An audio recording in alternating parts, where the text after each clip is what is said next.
labor, reinstate Roe v. Wade. And here are my sources. Thank you so much for joining me today to learn about the systems which oppress myself and the people that I care about, as well as marginalized groups as a whole. If you're curious to see what points I couldn't include in today's presentation, which were a good few, I dropped my blog link, or I will rather, in the chat. That's where you can find even more of my research into this topic and several others, as well as get in contact with me the fastest. Thank you so much to the panelists and the fellow speakers today, and I hope you all took some value from my presentation. Thank you.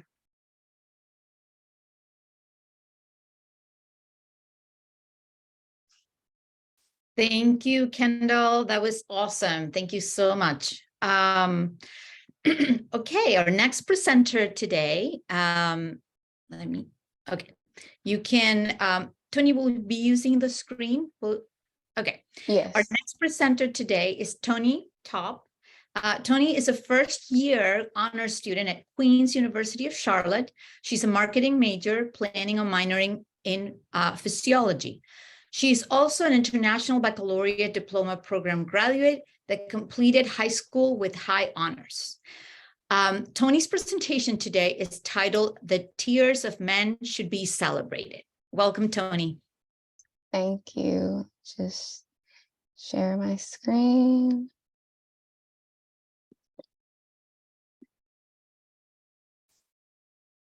Okay.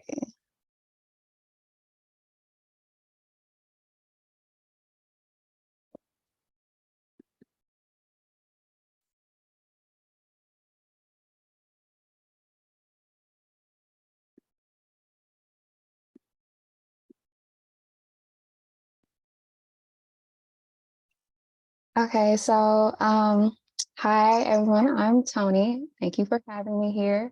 The title of my presentation is "The Tears of Men Should Be Celebrated," and I'm going to be focusing on why men should feel comfortable expressing their emotions and how we can end the cycle of men not feeling comfortable expressing their mental health struggles in society. So some things that we're going to be talking about, I'm going to start off with a little introduction, then getting into the evidence of the problem, get into the theoretical perspectives, talk about some programs that are already in place, and then get into some other possible solutions, talk about obstacles and unintended consequences that could come with the possible solutions, plan for evaluation, and then a conclusion will be done. So just to start everything off, society often tends to encourage men to suppress their emotions. They feel like it's often known as unmanly or girly or too feminine for a man to express his emotions through tears or even just saying how he feels. It can lead to men feeling less comfortable about improving their mental health because they already feel like they're shut out from other spaces. So they feel like just mentally they have to turn everything off instead of actually addressing the problems. Society needs to destigmatize men expressing their emotions so they can feel more comfortable dealing with their mental health, because at the end of the day, nobody deserves to struggle with mental health issues. Evidence of a problem. Boys are often told to toughen up when they grow up by their parents or even by their teachers because it's not manly enough. It's something that's too feminine for them to do. It's meant for girls. And as they grow up, they're more likely to suppress their emotions because they were never encouraged to express them as adults. If anything, they were scolded for them. So when they go into adulthood, they're going to keep that mentality of having to repress them because they will get scolded also in the future. The suppression of emotions is often done without intention. Men won't sit and say, oh, I have to suppress my emotions. No, they get it from the environment that they grew up in and just things that they hear from other people say. So they automatically feel like that's something that they have to do. They might not even know that they're doing it. It could just be something that's an automatic response to society. The idea of masculinity is taught in households and can lead often to men avoiding therapy and not feel comfortable talking out their problems. The different theoretical perspectives. There's 3 structural functionalists, conflict theory, and symbolic interactionalists.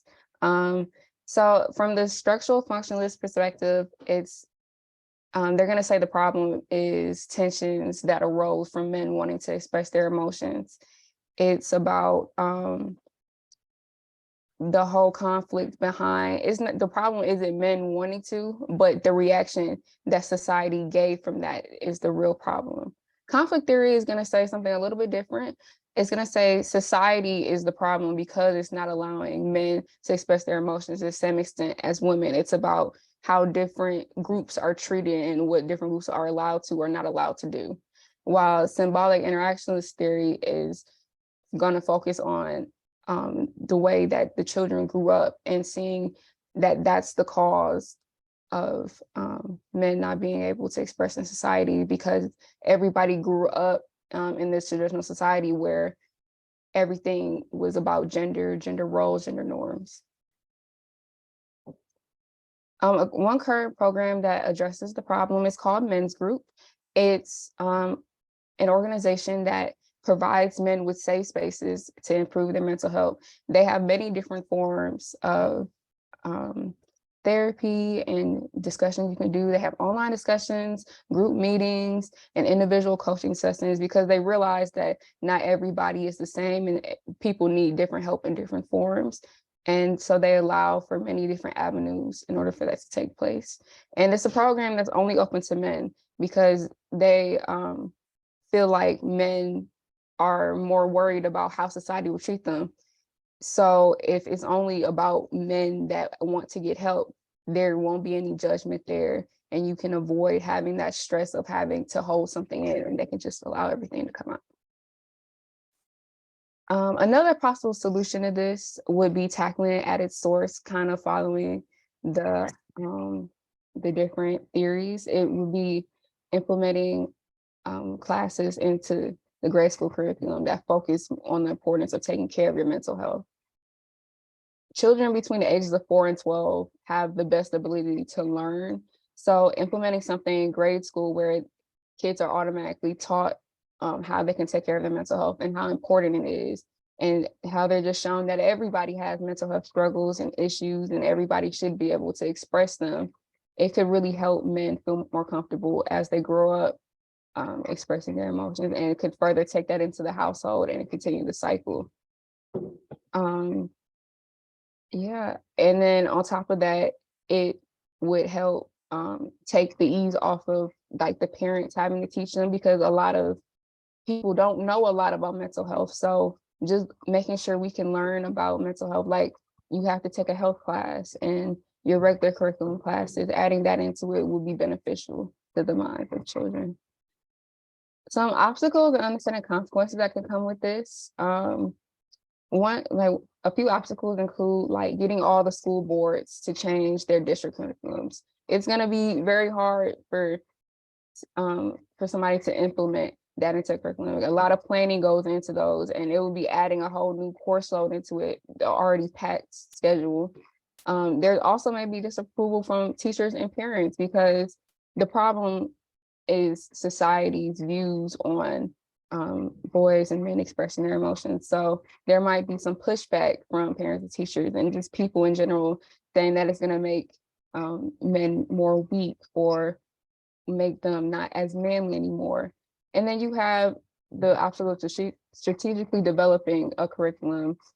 It's important to make sure that the information that goes into the course is accurate and it actually helps people. It has to be engaging, or else nobody's going to gain anything from it. And if you were telling the wrong information, whether it's intentionally or unintentionally, it can still cause more harm than good. And then an unintended consequence that can come with this is conflict in the household. A boy might be taught in school that he can express his emotions and should be comfortable with that. But he might go home and try to do that. His parents may scold him for it, or may cause him more stress because they're yelling at him, trying to get him to understand that men shouldn't cry and men should just deal with it instead of expressing. So it can cause some conflict in the household, but also in school, if they come home and hear that boys should act a certain way and they bring that behavior to school, it can cause problems in the classroom as well. A plan for evaluating whether this is effective or not would be to survey both men that did and did not have the curriculum. It would be questions pertaining about the comfortability around mental health, how comfortable they are going to therapists. Do they go to therapy? Is it helpful for them? Do they feel comfortable expressing their emotions with their families, with their friends, with their partners? And whether or not it was successful or not is if that men took the curriculum growing up are more comfortable with expressing their emotions than men that don't, then it can be considered a successful plan. But it will be unsuccessful if there's no difference between the groups, and that's when something needs to be reevaluated. And just to sum everything up, society makes it harder for men to express their emotions than it does for women because of the traditional gender norms and stereotypes that come with our society. The suppression of emotions can lead to avoiding mental health problems, often because they don't feel comfortable going in those spaces, or they might not even know how to get into those spaces. They were never taught how to. There are groups that give men space to feel without judgment. It's not like there isn't anything out there. This is a problem that is starting to be addressed as we go on into the future years. People are already recognizing that men should already be able to express their emotions the same way women are. And so people are already doing something to change that. It needs to be taught at a young age that emotions and feelings should be expressed by everyone, regardless of gender. Just because you teach your daughter that it's okay for her to express your emotions, you also need to teach her that it's okay for men to express their emotions, and that it doesn't make them any less of a man or any less of a boy if you do see them crying, because everybody has to cry every now and then. And men should be celebrated for crying rather than seen as weak, so that they can actually feel comfortable letting everything out instead of holding everything in, because that's not healthy. And these are my references. Thank you so much for listening to my presentation.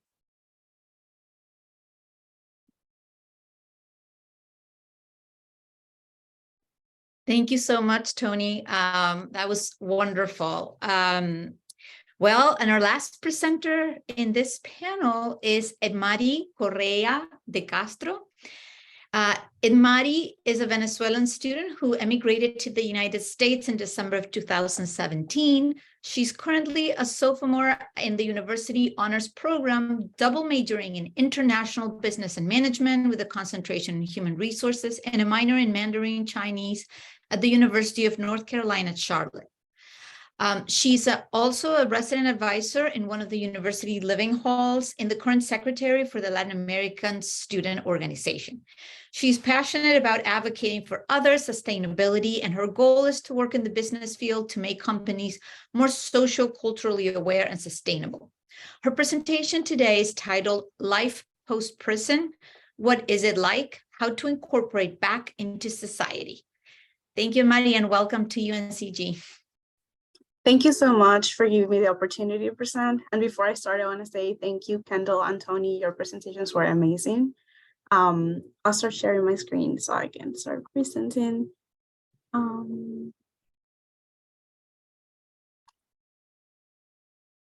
Okay.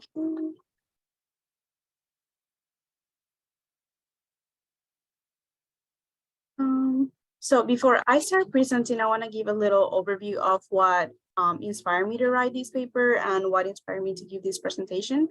I took a course on the caste system in America about a year ago through the Honors College in UNC Charlotte. And as a Venezuelan immigrant, I did not understand the complexity of the caste system and systemic racism here in the US before I took this course. And this was a very eye-opening experience for me. Through the course, I did not only learn like the research behind it and learn about how unfair the prison system, prison abolition, and African-American people, as well as other minorities, face systemic racism to the extent that they feel it. But we were also able to engage with people indirectly that are incarcerated and ex-incarcerated people through helping them with like the tax refund forms and for them to be able to fill them while being incarcerated as well. So I feel like it was a very eye-opening experience to me and I learned a lot. So it became one of my passions to talk about. My presentation will focus on what is life after you come out of prison, come out of this system who we're we know very little about. This quote, it was the first quote that I learned in the class that really stood up to me while learning about two different authors, Mariam Kava and Isabel Wilkerson, who are two activists on the topic. The quote is, "Liberation under oppression is unthinkable by design." I feel like this is a very, very eye-opening quote, and a very deep quote that got me thinking for days. Because while researching this topic, I realized that, through the caste system and everything, people mention freedom, people mention liberty, but how are some people supposed to be free when you're still oppressed by a system, and this system keeps coming and suppressing people in different ways? So I like to think of the topic as prison is a timeout for adults. You get put in a place because you did something wrong. The problem is when you're a little kid and you get time out in the corner, after you get, the lesson that you're supposed to learn, you get back whatever you were supposed to take out. You got back your phone, you get back into playing with other people. Unfortunately, for people who go to prison, that's not the case. Right after you come out of prison, instead of giving the tools to give steps and reincorporate to society, you are left alone. You're not given the resources, and you have to figure it out on your own, while also having a ton of disadvantages in this.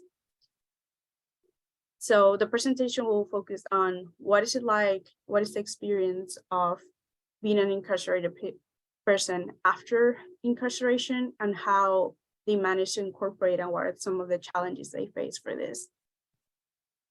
The first main topic that I want to talk about is the label of criminal over human. I feel like in my paper, I emphasize how important it is that people label people that go to prison as criminals, and they dehumanize these people by putting this label over the label of a human being. I had the opportunity to engage in a Zoom conversation with some women who were incarcerated and post-incarceration that were talking about activism inside the prison system.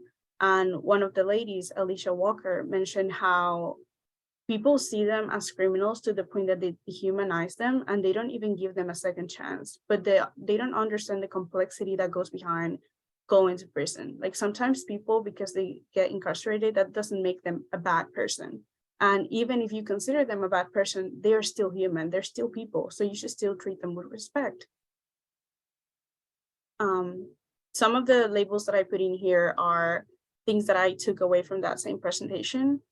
I feel like as humans, we are set under the system to dehumanize these people, to avoid feeling empathetic for them, to see them as less than other people just because they are in prison, or even not think about them because they're not represented, they're not talked about, but they are people too, and people deserve second chances. I feel like we learned this when we were little, but we don't really implement it, or there's no really like a class that teaches us those kind of topics when we are in our education system growing up.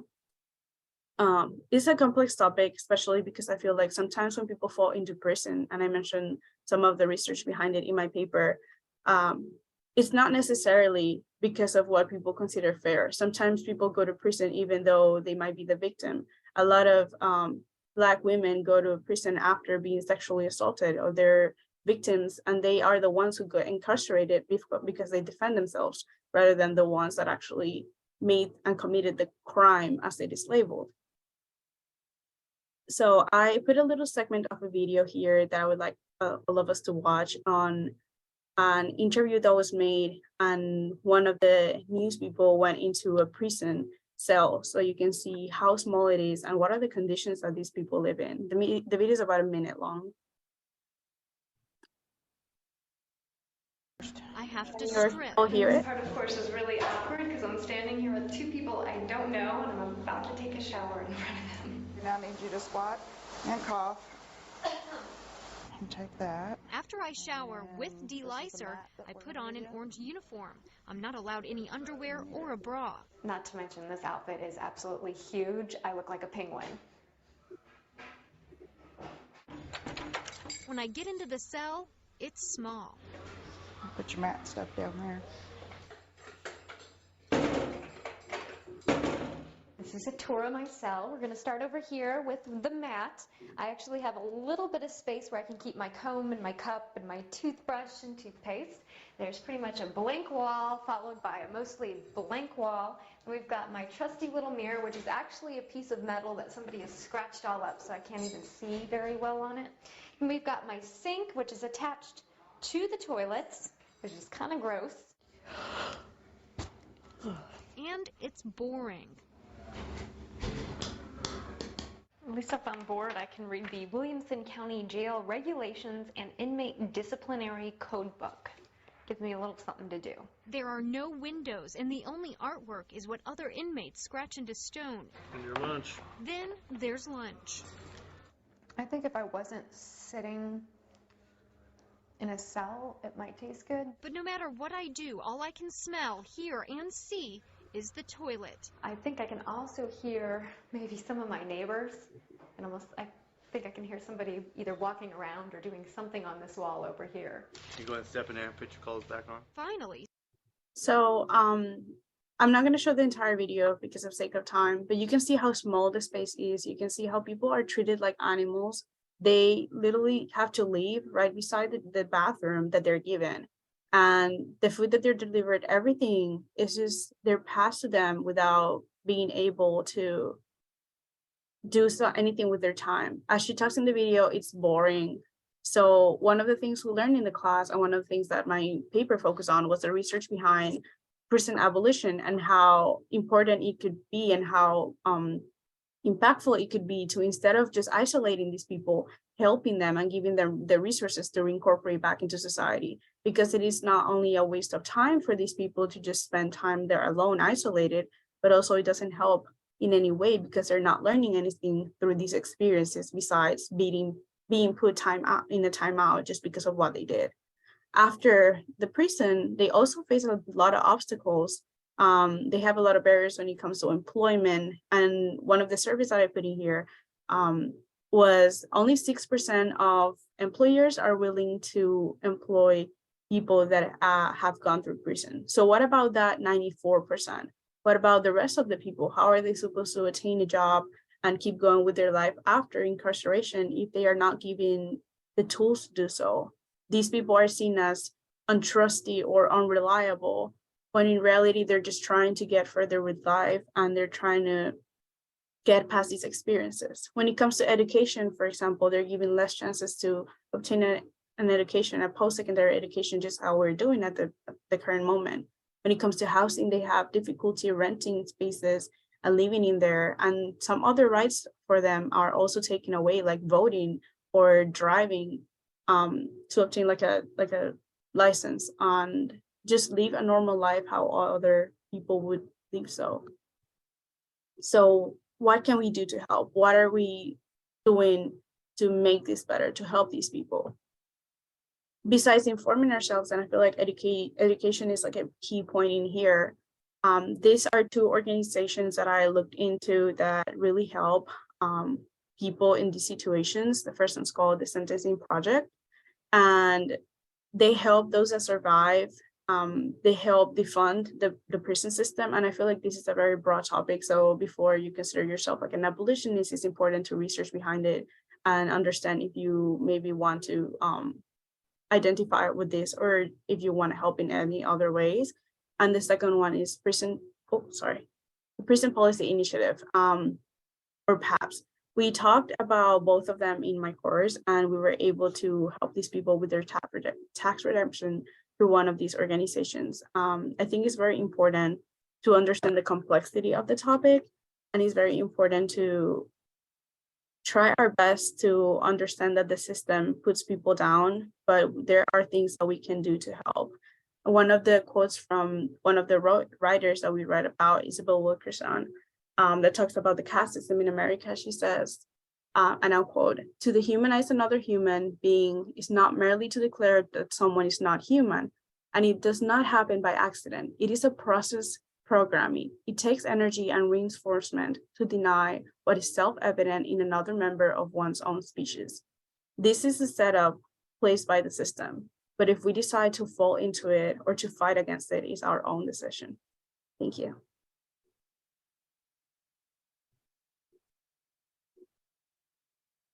Thank you, Mari. That was very interesting. And thank you to all the participants this morning, because I want to congratulate you on your research, also on your analysis, and bringing topics that are so important to all of us right now. So it was wonderful to hear you all. Eric, do we have time for questions and comments, or how are we doing? Yes, we have about 10 minutes. The session will close around 10:50. Sounds good. So I will open it up for, you can ask each other questions, or, I'm sure you can have that, but also we can open it up for the audience. If anybody would like to say anything, ask a question.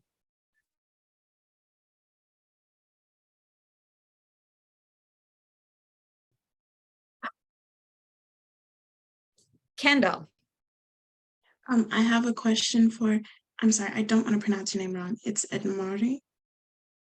Yes, Edmari.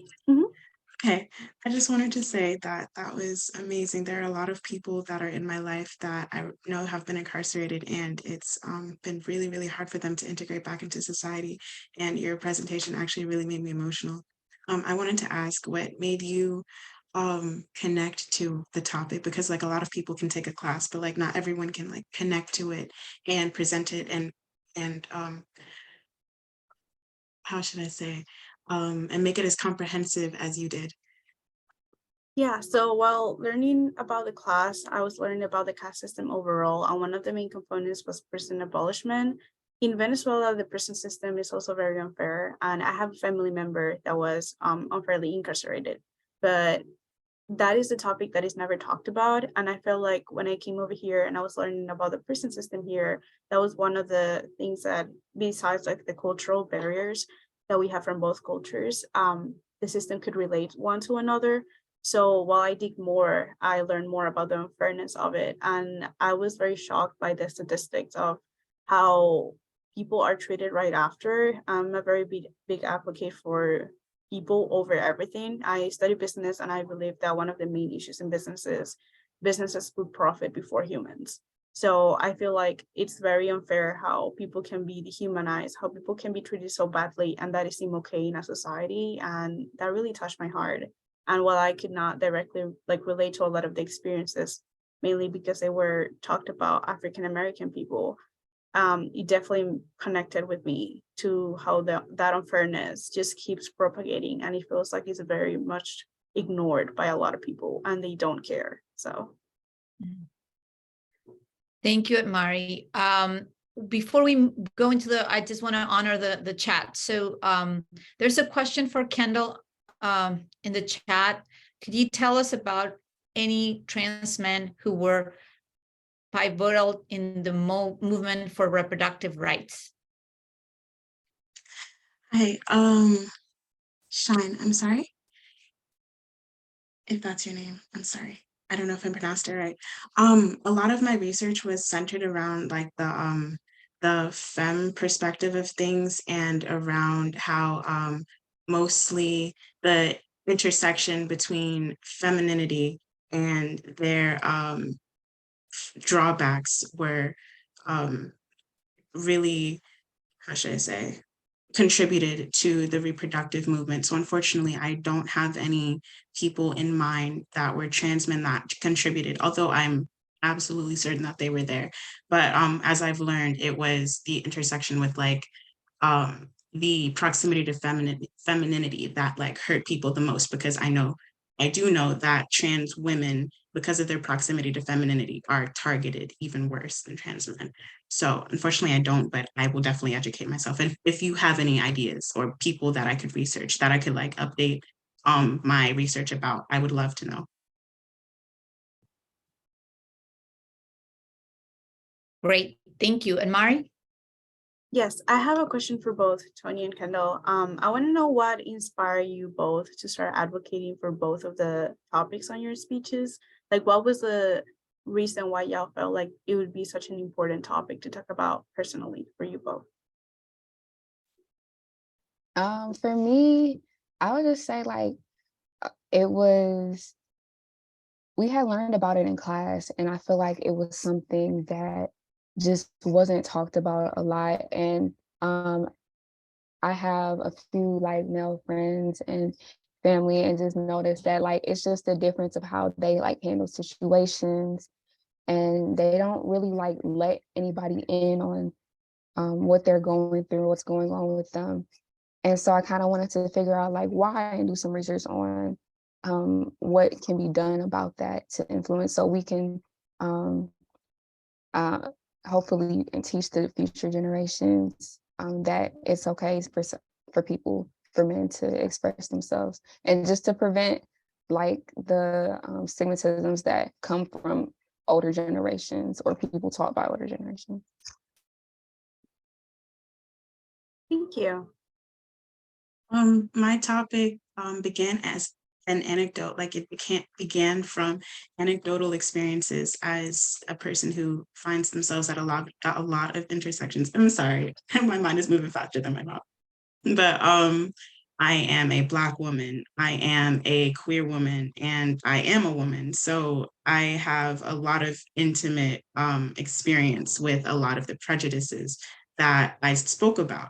And so when the revoking of Roe v. Wade happened last year, it devastated me because I recognized that although I still had a sort of distance from it, being a queer woman and being partnered with a woman, I still recognize that there are people that look like me or have disabilities or are at an even harder, more oppressed intersection, like being trans, that still have to deal with these consequences of people who decided to make legislation that did not affect them because they were part of the status quo. They were instated by the status quo. I'm talking about the Supreme Court, but they were instated by the status quo, and they hold that position of power from a perspective of people who are much older, who are out of touch, and who have the wealth to be able to protect themselves in a system that oppresses and criminalizes people who don't have that wealth. So when they took away Roe v. Wade, I thought that I needed to talk about this. Like the first thought, I need to talk about this. I need to say something because I feel like the perspectives of specifically Black individuals end up being lost in the conversation when we get a huge blanket of legislation that's supposed to protect us, when us has so much more nuance than anyone seems to really acknowledge when they make this legislation. So I tried my best to be the Black perspective. That's what I pride myself on, trying to speak for those who can't speak and who are disadvantaged. And those are more likely people of color. So thank you for the question. Of course, that was beautiful. Thank you for sharing that, Kendall. Thank you and I would add to that all of these presentations show us the importance of intersectional analysis and also of understanding history when we analyze a problem. All of you talked about things that are very contemporary and present, and that somebody could analyze from a very superficial perspective. But it seems that in all cases, you revealed how important it is to understand the structures behind these problems and also the histories of why are we in this situation now.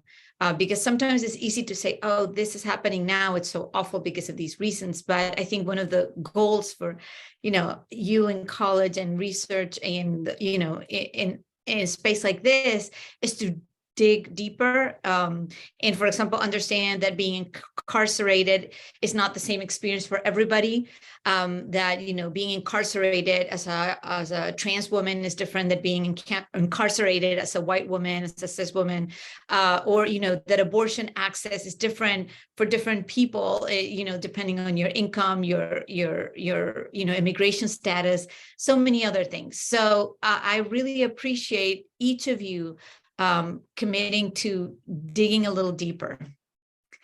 Anybody else would like to add a question or a comment? We have 2 minutes.